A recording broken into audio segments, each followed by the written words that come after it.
목차는 다음과 같습니다. 이 자료는 아래 내용 중에 일부만을 발췌한 자료입니다. 그래서 이 자료만 보실 게 아니고 PDMS에 공지되어 있는 아래의 자료들을 모두 숙지하셔야지 과정 개발이 가능해집니다. 첫 번째는 22년도 개발심사 지원 기본 계획이 있고요. 그리고 두 번째, 사용자별 PDMS 매뉴얼, 그리고 세 번째, 종목별 교육훈련 기준 등이 있겠습니다. 네, 두 번째, 일학습 병행 과정 개발 인정 유형인데요. 크게 일반 인정, 변경 인정, 연장 인정 이렇게 세 가지로 나뉘고요. 일반 인정은 본부인 저희 일학습 과정개발센터에서 승인을 하고 있고, 변경 인정과 연장 인정은 지부지사에서 승인을 해드리고 있습니다. 일반 인정부터 보시면 신규 개발과 추가 개발로 나뉘는데요. 첫 번째 신규 개발은 말 그대로 이제 학습 기업으로 선정되시고 나셔서 한 번도 개발 안 하신 경우에 최초 개발로 해서 신규 개발로 들어오시고, 그 다음에 다른 자격으로 또 직무 추가 하신 경우에는 신규 개발에 해당됩니다. 그 다음에 이제 동일한 자격에 대한 과정을 추가하실 때는 추가 개발로 이렇게 하시게 되는데요. 예를 들어서 제일 연초에 또 제일 많이 하시는 업데이트, 회차 추가 전에 내용을 보완하는 업데이트와 참여 유형이 변경되는 경우, 그 다음에 공동훈련센터가 변경되는 경우 등이 추가 개발에 해당됩니다. 그리고 변경 인정은 말 그대로 이제 실시 도중에 있는 과정을 변경 인정한다는 건데요. 실시 중에 이제 내용이 변경됐을 경우에는 변경 개발로 들어오시면 되시는데, 예를 들어서 교과목 명칭이 변경됐다거나 NCS 능력 단위를 변경해야 된다거나 이런 경우에는 변경 개발로 들어오시면 되시고, 두 번째 과정 연계는요. 도산이라든지 이런 사유로 인해서 학습 근로자를 A 기업에서 B 기업으로 다른 기업으로 연계하는 경우에는 과정 연계를 타고 들어오시면 됩니다. 그리고 마지막으로 기업 정보나 훈련 장소 같은 간단한 변경 사항이 있을 때는 단순 변경을 하시면 되시고요. 연장 인정도 저희 HRD넷을 통해서 지부지사에서 승인을 해드리고 있는 부분입니다. 네, 다음은 개발진 구성 요건인데요. 전담 인력 양성 교육을 받은 기업 현장 교사 한 분과 공동훈련센터 내에서 해당 학과 교강사 한 분은 반드시 포함이 되셔야 하고요. 추가로 한 분이 더 구성이 되실 수가 있는데 기업의 HRD 전담자라든지 공동훈련센터 내에 있는 전담 인력이 참여는 가능하신데요. 이때 인건비를 지원받는 일학습 관련 전담 인력은 참여는 하시되 개발비는 지급이 불가합니다. 네, 개발비의 경우 저희가 학습기업 기준으로 직무당 210만 원을 개발진 간 균등 나뉘어서 지원을 하고 있는데요. 여기서 210만 원은 훈련과정 개발비 150만 원과 학습도구 개발비 60만 원이 이렇게 나뉘어져서 저희가 입금이 되고요. 기업 기준으로는 최대 직무 4개까지 지원을 해드리고 있고요. 개인 기준으로는 개발진 개인 기준으로는 연간 최대 10개 과정까지 저희가 지원을 해드리고 있습니다. 이때 개발 횟수가 초과된 개발진이라든지 전담 인력이 포함돼서 일단은 개발비 지원 대상을 선정했을 때 한 분의 경우에는 210만 원이 다 지급되는 것이 아니라 거기에 50%만 저희가 지원을 해드리고 있고요. 개발비는 훈련이 실시되고 난 한 달 이후에 저희가 확인을 해서 지급을 해드리고 있습니다. 다음은 일학습 병행 과정 형식 요건입니다. 앞으로 나오게 되는 형식 요건들은 PDMS에서 자동으로 검증이 되기 때문에 과정 개발하실 때 빨간색으로 숫자가 뜬다거나 하시면 그때 수정을 하시면 되시고요. 훈련 기간부터 보시면 1년 이상 최대 4년까지 과정을 짜실 수 있고요.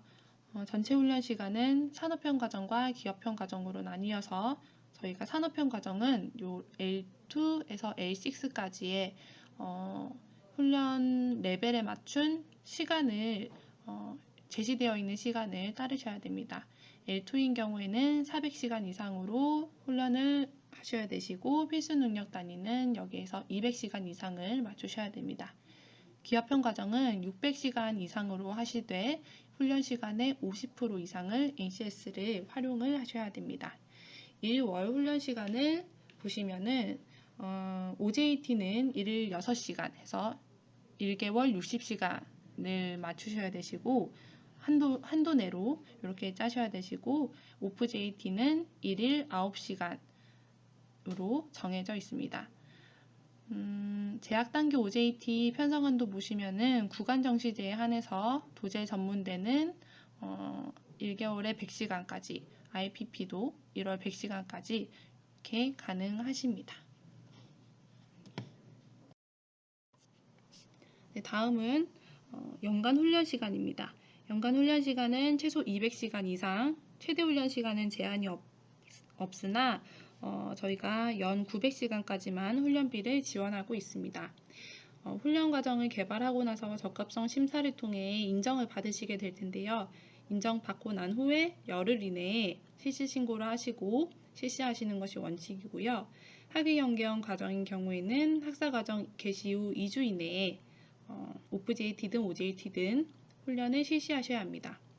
네, 편성 비율 보시면 산업형 경우 OFJT가 전체 훈련 시간에 적게는 25%, 많게는 75%까지 편성이 될 수 있고요. 나머지 시간은 OJT로 채우셔야겠죠. 그리고 필수 능력 단위는 직종별 교육 훈련 기준에 따라서 그 안에서 제시된 필수 능력 단위 모두를 포함하여야 하고 훈련 시간은 플러스 마이너스 50%까지 조정이 가능한데요. A 능력 단위가 만약 100시간이 제시가 되어 있었으면 많게는 150시간, 적게는 50시간까지 조정이 가능하다는 내용입니다. 그리고 외부 평가는 필수 능력 단위 전체에서 교육 훈련 기준에 나와 있는 필수 능력 단위가 다 출제가 되고 있고요. 선택 능력 단위는 관련된 NCS 능력 단위를 모두 활용이 가능하십니다. 근데 뭐 기업이나 현장 직무에 맞춰서 만약 NCS로 개발이 되어 있지 않은 내용을 교육하시고 싶으실 때는 BNCS 기업 특화 능력 단위로 해서 따로 만드셔서 활용이 가능하시고요. 이때 너무 쉬운 내용을 아주 길게 훈련한다든지 이런 것들은 지양을 해주셔야 합니다. 그리고 일학습 병행 및 훈련 과정의 이해라는 부분이 OJT 1주차에 필수로 편성이 되도록 PDMS에서 그렇게 정해지고 있는데요. 일학습 병행에 대한 개요, 기본적인 것들을 설명하는 2시간짜리 내용이 필수 편성으로 지금 저희가 하고 있습니다. 네, 다음은 적합성 심사 단계에서 검증이 되고 있는 부분들입니다. 필수 능력 단위는 훈련 기간의 80% 이내에 모든 필수 능력 단위가 배치되도록 편성을 저희가 하고 있는데요. 그 이유는 외부 평가 응시 기준이 두 가지. 첫째, 전체 출석률 80%를 충족했을 때, 그리고 둘째, 필수 능력 단위 70% 이상을 내부 평가 통과했을 때인데요. 이 기준에 부합하도록 저희가 필수 능력 단위는 기간의 80% 이내에 편성하실 것을 말씀드리고 있고요. 그리고 훈련 기간이 끝날 때 외부 평가를 응시해서 보게 되면 약간 학생 관리라든지 이런 것에 좀 애로사항이 있기 때문에 훈련이 끝나기 전에 이제 바로 응시를 하셔서 외부 평가 보실 수 있도록 하기 위해서 필수 능력 단위는 이렇게 앞에 80% 이내 기간에 편성이 되고 있고요. 직업 기초 능력은 총 훈련 시간의 10% 이내로 편성이 가능하십니다. 이 부분은 이제 선택 능력 단위로 들어가게 되고요. 교과목명은 직업 기초 능력, 능력 단위명은 직업 기초 능력을 선택하게 되면 PDMS에서 10개 영역을 여기 영역 중에서 선택을 하도록 되어 있습니다. 그래서 그렇게 정해지고 있고요.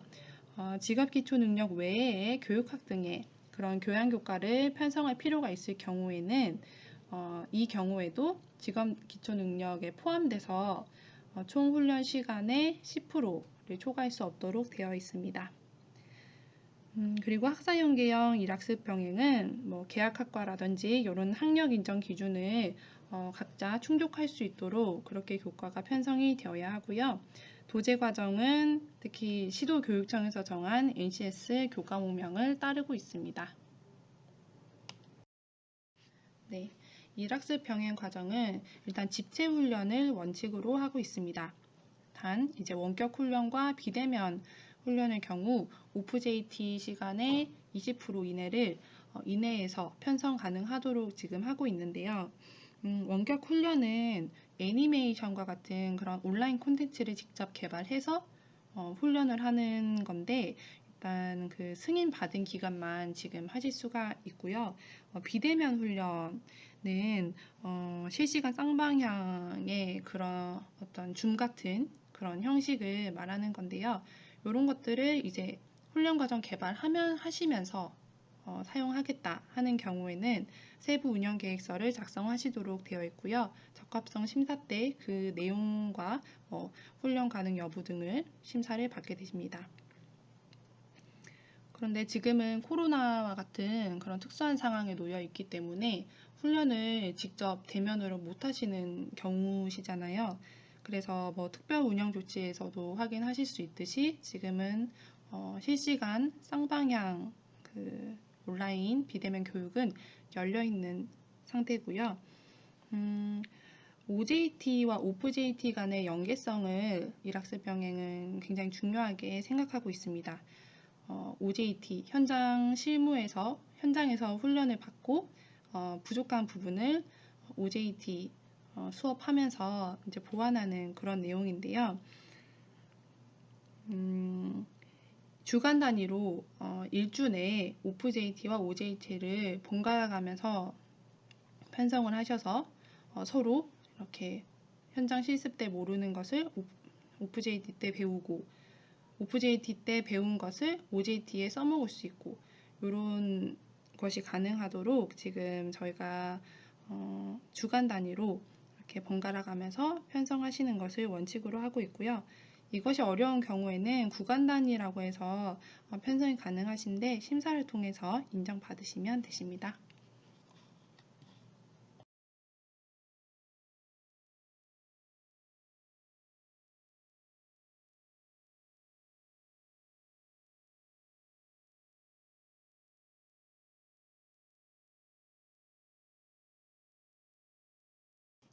네, 과정 개발하실 때 이제 내부 평가 기본 계획도 수립을 하셔야 되는데요. 그 내용에는 내부 평가 단위, 시기, 문제, 증빙 자료를 어떻게 관리할 것인지 등 세부 내용이 포함되어 있습니다. 이제 과정 개발하시는 분은 학습 기업과 협의를 하셔서 그 해당 능력 단위에 기재된 평가 방법 중에 한 개 이상을 평가 방법으로 결정을 하셔야 되는데요. 아래 네모칸 보시면 이제 능력 단위에 적합한 평가 방법으로 체크되어 있을 거예요. 평가 방법이. 그래서 이것들 중에서 하나를 결정하시면 되시고요. 참고로 이제 OJT로 만약 능력 단위가 편성되어 있는 경우에는 작업장 평가 방법이 여기 체크되어 있지 않더라도 활용이 가능하십니다. 네, 그리고 개발 보고서에 포함된 모든 능력 단위에 대해서 저희가 한 문제 이상씩 능력 단위별 한 문제 이상씩을 출제하도록 하고 있는데요. 출제하실 때 PDMS 평가 문제 풀, 외부 평가 공개 자료, 학습 모듈 예시 문제 등 다양하게 활용하실 수 있고요. 이때 출제하실 때 비교적 간단하게 이렇게 출제하실 수 있는 서술형 평가 방법은 5문제 이상을 한 문제로 저희가 인정을 하고 있습니다. 능력 단위별로 한 문제 이상씩만 출제하시면 되시고 이때 그 신규 개발은 개발비를 지원받잖아요. 그래서 저희가 그 OJT로 편성된 능력 단위 안에서 3문제 신규 개발 문제를 신규로 개발하시는 것을 필수 조건으로 하고 있습니다. 그래서 PDMS에 있는 문제랑 중복되지 않고 직접 개발하신 문제를 저희가 인정을 하고 있고요. 이때도 서술형 문제는 5개 이상을 한 문제로 인정하고 있고요. 이 신규 문제는 내부 평가 시행 시에 활용하시는 것을 원칙으로 하고 있습니다. 네, 마지막으로 훈련과정 개발에서부터 마지막 그 고용노동부 인정받기까지의 일련의 프로세스를 한번 쫙 보시고 마치겠습니다. 일단은 처음에 훈련과정을 개발하겠다, 그리고 이런 개발진으로 구성을 해서 참여하겠다 하는 신청을 한 번에 학습기업 아이디로 하시게 됩니다. 그래서 기업 관할 지부지사로부터 그 승인을 받게 되시고요. 개발진이 훈련 과정을 개발을 착수를 하게 됩니다. 개발진이 쭉 개발을 하시고 나셔서 마지막에 제출 완료 버튼을 누르시게 될 텐데요. 많이들 혼동을 하시는데 그거는 이제 개발진 분이 개발한 결과에 대해서 학습 기업에 제출을 하시는 거고요. 제출받은 훈련 과정을 학습 기업 아이디로 들어가셔서 인정 신청을 공단한테 해 주셔야 됩니다. 그래서 인정 신청을 학습기업 아이디로 하시게 되시고 일반 인정인 경우에는 저희 본부 일학습 과정 개발센터에서 하게 되고요. 변경 인정은 지부지사에서 하시게 됩니다. 그래서 저희가 심사위원을 구성해서 심사위원회를 열고요. 심사를 하게 되는데 심사가 일주일에 2번 그리고 한 회당 1.5일 정도의 시간밖에 안 주어져요. 그래서 적합성 심사를 받으시면서 이제 심사위원 분께서 중간중간 수정 의견이라든지 이런 피드백이 올 수가 있는데요. 개발진 아이디로 그 카카오 알림톡이 갈 겁니다. 그러면 그거에 대한 피드백을 바로바로 해주시는 게 좋습니다. 저희 적합성 심사가 한 번에 모든 과정을 다 진행을 하는 거라서 뭐 한 개 과정만 기다려 드릴 수가 없는 그런 상황이에요. 그래서 1.5일 안에 심사 결과가 나야 되기 때문에 심사위원회가 열린다는 알림을 받으시면은 개발진이랑 뭐 훈련센터, 공동훈련센터 분들께서는 좀 신경을 써주시면 감사하겠습니다. 심사 결과에 따라서 고용노동부로부터 인정 혹은 불인정 판정을 받게 되시고요. 그 결과는 PDMS와 연계돼서 또 아실 수 있고 또 공문으로도 시행을 해드리고 있습니다. 네, 긴 시간 동안 들어주셔서 정말 감사하고요. 과정 개발과 일반 인정에 대한 추가적인 질문 사항은 저희 과정개발센터 사업 유형별로 담당자가 다 나뉘어져 있거든요. 그래서 PDMS에서 확인하셔서 질문해 주시면 감사하겠고 그 이외에 변경 인정, 연장 인정, 뭐 실시, 훈련 실시에 대한 그런 운영에 대한 부분은 지부지사로 연락을 해주시면은 정성껏 답변해 드리겠습니다. 감사합니다.